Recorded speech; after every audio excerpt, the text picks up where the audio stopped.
Bienvenue dans cette nouvelle édition du Non-Stop Info. Au sommaire, la deuxième retraite annuelle conjointe entre le Conseil de paix et sécurité de l'Union africaine et le mécanisme africain d'évaluation par les pairs s'est clôturée ce 15 novembre à Durban, en Afrique du Sud. Les travaux ont abouti à une stratégie de mutualisation des ressources pour prévenir les conflits sur le continent africain. La secrétaire générale de l'OIF, Louise Mushikiwabo, salue la diversité et la richesse des cultures représentées au village de la francophonie à Djerba. L'île de la côte tunisienne accueille ce 19 et 20 novembre le 18e sommet de la francophonie. Et puis, découverte d'une épidémie de grippe aviaire dans l'est de l'Afrique du Sud. Une nouvelle épidémie qui pourrait avoir un impact économique considérable tant pour les producteurs que pour les consommateurs. Mais tout d'abord, au Burkina Faso, le président de la transition, le capitaine Ibrahim Traoré, a réorganisé les forces armées et procédé à de nouvelles nominations. Selon un décret présidentiel publié ce mardi 15 novembre, le lieutenant-colonel Ouattara Christian a été nommé chef d'état-major de l'armée de l'air. 6 bataillons d'intervention rapide ont également été créés et seront initialement basés dans la garnison de Ouagadougou. Les bataillons du BIR pourront être déployés en fonction des nécessités opérationnelles sur toute l'étendue du territoire national. Les BIR devront intervenir le plus rapidement possible et le plus en avant en privilégiant la mobilité et la puissance de feu face à toute menace contre l'intégrité territoriale. Ils assureront les escortes de grands convois au profit des forces armées ou de tout autre organisme et participeront à la lutte contre le grand banditisme aux côtés des forces de sécurité intérieure. À Madagascar, l'Assemblée nationale a adopté mardi 15 novembre la proposition de résolution portant sur la mise en place d'une commission d'enquête parlementaire sur l'affaire de fusillade survenue le 29 août dernier à Ikongo dans le sud-est du pays. La proposition de résolution émane du député élu à Ikongo, Brunel Razafitsiandraofa, présent lors de l'adoption de la résolution au Parlement. Le secrétaire d'État en charge de la gendarmerie nationale, le général Serge Guélé, s'est exprimé. Il a notamment mis l'accent sur la recrudescence des cas de vindicte populaire à Ikongo et ce bien avant le drame du 29 août. Pour rappel, le 29 août 2022, une foule en colère a pris d'assaut la caserne de la gendarmerie d'Ikongo où étaient détenus 4 individus présumés coupables de kidnapping d'un enfant albinos. Des gendarmes ont alors tiré sur la foule. Une vingtaine de personnes ont péri sous les balles de ces derniers. Direction Durban à présent en Afrique du Sud.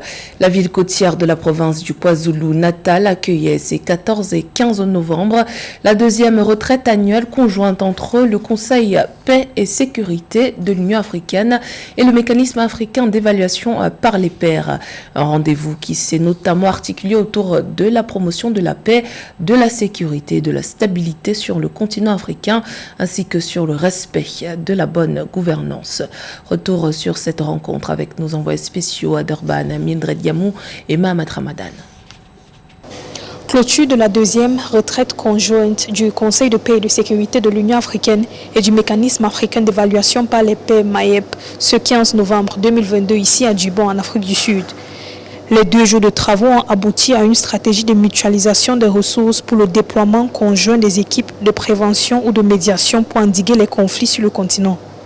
Dans le système de l'Union africaine, nous continuons de démontrer l'intégration et l'orientation principale de la gouvernance politique dans les efforts de paix et de sécurité. Ce n'est que grâce au constitutionnalisme, au respect de l'état de droit, à la justice sociale et à la démocratie que nous parviendrons à une plus grande résilience pour promouvoir la paix et la sécurité. C'est pour cette raison que nous sommes très reconnaissants que le Conseil de paix et de sécurité de l'Union africaine et le mécanisme africain d'évaluation par les pairs puissent continuer à travailler ensemble pour le meilleur de la stabilisation africaine en cette période très difficile. In this very troubled time. Désormais, nous sommes en mesure d'amener les partenaires du Conseil de paix et de sécurité à dire que nous devons travailler ensemble parce que nous sommes confrontés à un défi fondamental. Nous allons désormais fonctionner ensemble, notamment dans le déploiement des équipes, en harmonisant certaines de nos interventions pour qu'elles aient à la fois le volet cause profonde et aussi le volet gestion des conflits.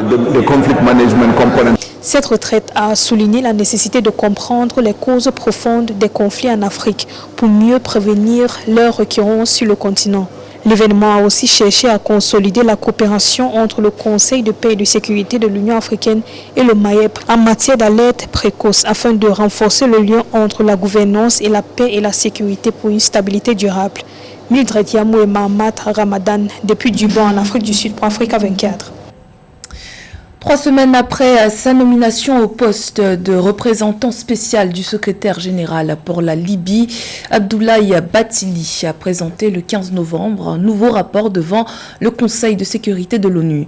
Le chef de la mission d'appui des Nations Unies en Libye a demandé à la communauté internationale d'adresser un message clair à ceux qui bloquent le processus de tenue des élections en Libye alors que 2 gouvernements rivaux se disputent le pouvoir depuis mars dernier. Le point avec Gladys Mwamba. Faire pression sur ceux qui bloquent la tenue d'élections en Libye, c'est la demande formulée ce 15 novembre par Abdoulaye Bathily devant le Conseil de sécurité de l'ONU, à quelques semaines du premier anniversaire du report des élections, le 24 décembre 2021, et du 7e anniversaire de la signature de l'accord politique libyen. Le représentant spécial du secrétaire général pour la Libye a appelé la communauté internationale à envoyer un message clair à l'endroit de ceux qui empêchent de trouver des solutions à la crise libyenne. L'aspiration populaire à la paix, à la stabilité et aux institutions légitimes ressort clairement de mon interaction avec les Libyens. Cependant, il est de plus en plus reconnu que certains acteurs institutionnels entravent activement les progrès vers les élections.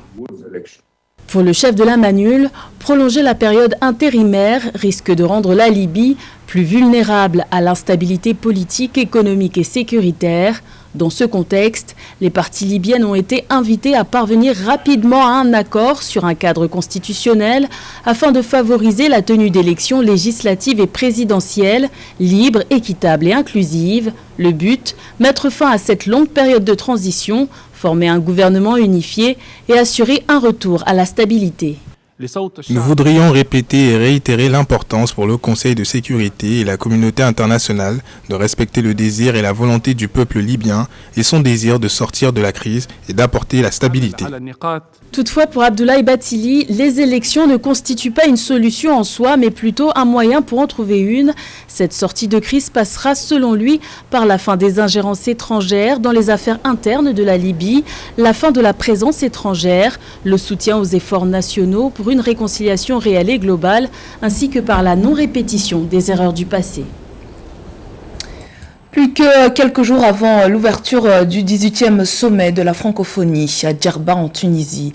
En prélude de ce rendez-vous, le village de la francophonie est ouvert depuis quelques jours à Djerba, une représentation de la diversité culturelle des 88 États et gouvernements membres de l'organisation. La secrétaire générale de l'OIF, Louise Mouchiki-Wabo, n'a pas caché son enthousiasme quand elle s'y est rendue. Reportage de notre envoyé spécial à Djerba, Fraternda Senga.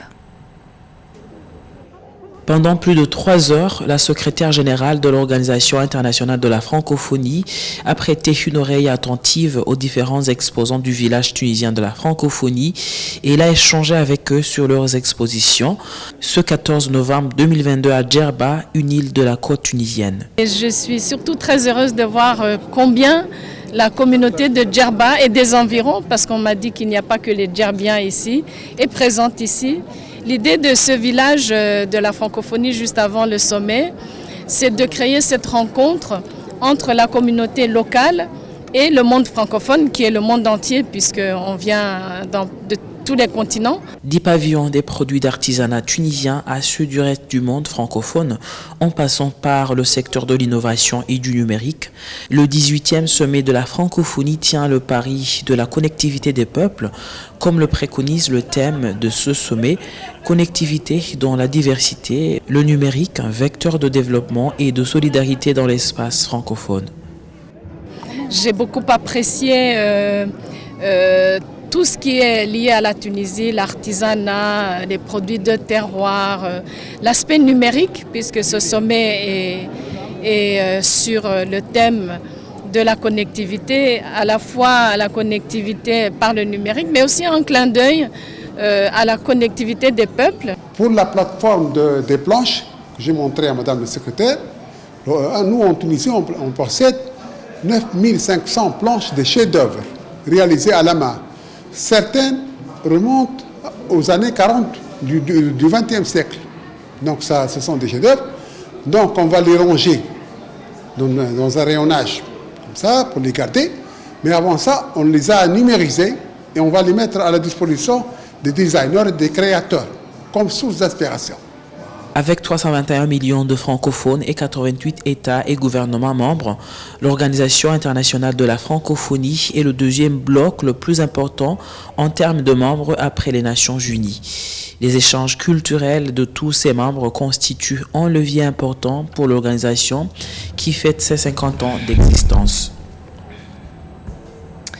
Entrée en vigueur en janvier 2021, la mise en œuvre de la zone de libre-échange continentale africaine progresse. 54 des 55 États membres de l'Union africaine sont signataires de l'accord. Seul l'Érythrée reste en marge. Cependant, le projet continue de faire face à des obstacles majeurs tels que la levée des barrières tarifaires et non tarifaires. Des mesures nécessaires si les pays du continent souhaitent vraiment dynamiser les échanges intra-africains, estimés à environ 15%. Plus de détails avec Séverin Douque. La résilience des économies africaines préoccupe la Commission économique pour l'Afrique, CEA. Les questions de promotion de financement innovant, d'éclosion des zones économiques spéciales et de résilience des économies ont été les principaux sujets en débat en marge du comité intergouvernemental des hauts fonctionnaires et experts de la CEA, Afrique centrale et de l'Est, à Victoria aux Seychelles. On veut exposer aujourd'hui ce qu'on appelle les zones économiques spéciales de nouvelle génération. Les zones économiques spéciales d'ancienne génération ont donné par exemple des congés fiscaux, mais on n'a pas vu un impact réel sur les économies. Et pourquoi le fait-on?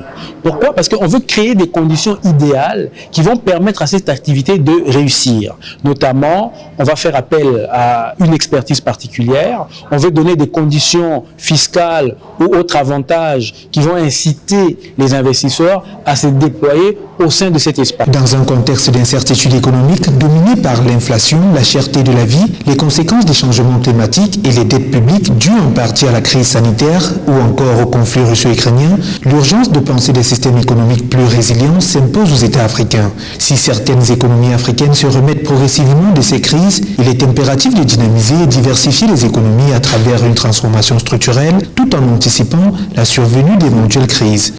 Governments across the world have acknowledged Les gouvernements du monde entier ont reconnu l'urgente nécessité de renforcer la résilience face aux chocs futurs. La plupart se sont engagés à construire en mieux en mettant l'accent sur la transformation structurelle et la diversification économique et nos pays ne sont pas différents. Nous sommes ici pour partager notre expérience et redéfinir le programme de développement de nos sous-régions respectives.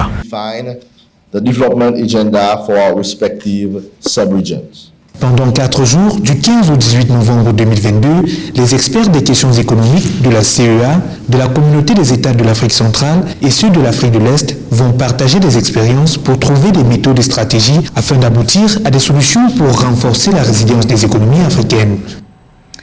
L'Afrique du Sud a signalé une épidémie de grippe aviaire H5N2 hautement pathogène dans une ferme de l'Est du pays.